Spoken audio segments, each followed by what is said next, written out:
شب جمعہ ہے، نبی کریم صلی اللہ علیہ وسلم کا پاک ارشاد ہے کہ جس نے جمعہ کے دن سورہ کہف پڑھی اس ہفتے میں آنے والے ہر فتنے سے اللہ حفاظت فرمائے گا۔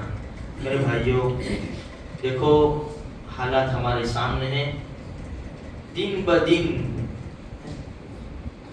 حالات بڑھتے چلے جا رہے ہیں۔ ایک اللہ کے گھر کے بعد دوسری مسجد، تیسری مسجد، پتہ نہیں، حدیث میں آتا ہے اعمالکم اموالکم، تمہارے اعمال تمہارے بادشاہ۔ میرے بھائیوں، اگر ہم یہ کہیں نا کہ قصور ہمارا ہے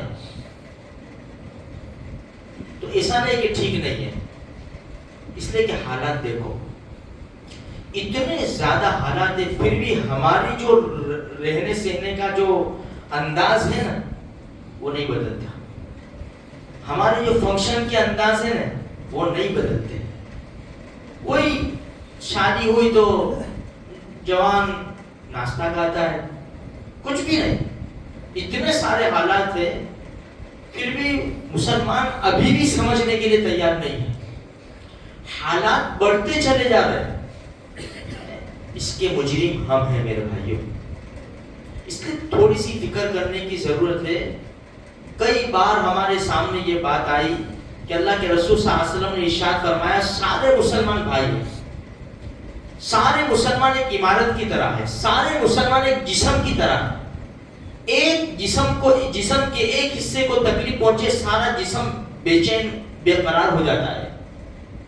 بھئی اگر کسی مسلمان کو کہیں بھی پریشانی آتی ہے تو سارے مسلمان حرکت میں آ جانے چاہیے، لیکن ہمارا حال خالی سوشل میڈیا تک ہے، کوئی ویڈیو آئی دیکھو اتنا خطرناک ہوا، ہم بس شیئر کرتے چلے جا رہے ہیں۔ تو میں نے کیا کیا؟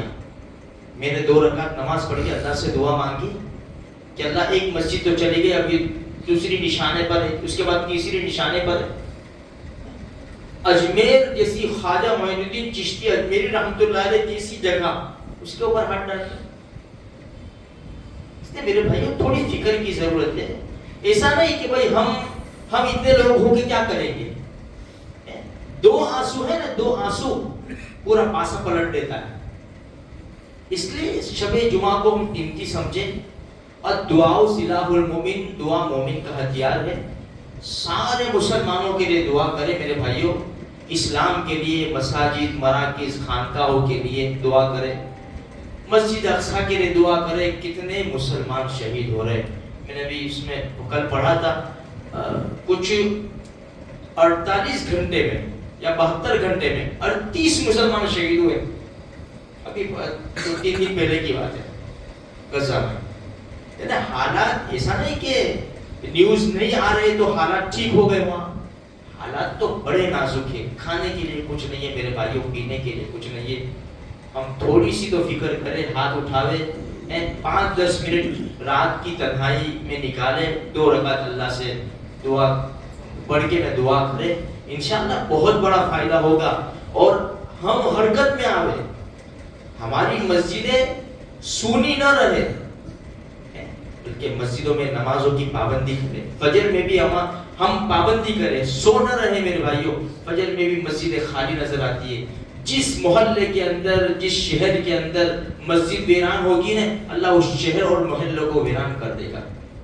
آج ہماری مسجدیں خالی، بازار بھرے نظر آتے ہیں، گارڈن دیکھو، ریسٹورنٹ دیکھو، لاریوں پہ دیکھو، ہوٹلوں میں دیکھو، سب بھرپور، ہمارے محلے بھرپور۔ اللہ کا گھر دیکھو تو گنے چنے لوگ آ جاتے ہیں۔ فکر کرنی ہے میرے بھائیوں، تو سورہ کہف کی خاص کر پابندی کریں، اپنے آپ کو تھوڑا ایکٹیو کریں، سیریس ہو جائے، کب موت آ جائے گی، کب کیا ہو جائے گا، دشمن ہمارے سروں کے اوپر ناچ رہا ہے میرے بھائیوں۔ تو ہمیں کچھ نہ کچھ تو کرنا پڑے گا، کچھ نہیں کر سکتے ہم دعائیں کر سکتے، صدقہ خیرات کر سکتے ہیں، اور اللہ کے رسول صلی اللہ علیہ وسلم نے جو باتیں بتائی ہے اس کے اوپر ہم عمل کریں گے تو مسلمان تھوڑی ہوتے تھے، ہمیشہ بدر میں، احد میں، عذاب، سب جگہ مسلمان کم تھے، لیکن اللہ تبارک و تعالیٰ نے فتح نصیب فرمائی۔ کیوں؟ اس لیے کہ مسلمانوں کے اعمال بڑے مضبوط تھے، نماز چھوڑنا وہ ان کے ذہن میں بھی نہیں آ سکتا تھا۔ سے تھوڑی پابندی کریں. سورہ دخان بھی پڑھے 25ویں پارے میں ہے, 3 رکوع ہے. نبی کریم صلی اللہ علیہ وسلم نے ارشاد فرمایا جس نے جمعہ کے دن سورہ دخان پڑھی اللہ اس کے لیے جنت میں بہل بنائے گا. اور درود شریف تو ہماری غذا ہے, ہمارا کھانا ہے, اس کے بغیر تو چل ہی نہیں سکتا. ایک مرتبہ انسان درود شریف پر اللہ کی 10 رحمتیں اترتی ہیں. چلتے پھرتے اٹھتے بیٹھتے کام کاج کرتے ہوئے درود شریف پڑھا کریں. اللہ مجھے آپ کو سارے مسلمانوں کو فکر نصیب فرماوے اور نیک عمل کی توفیق نصیب فرماوے.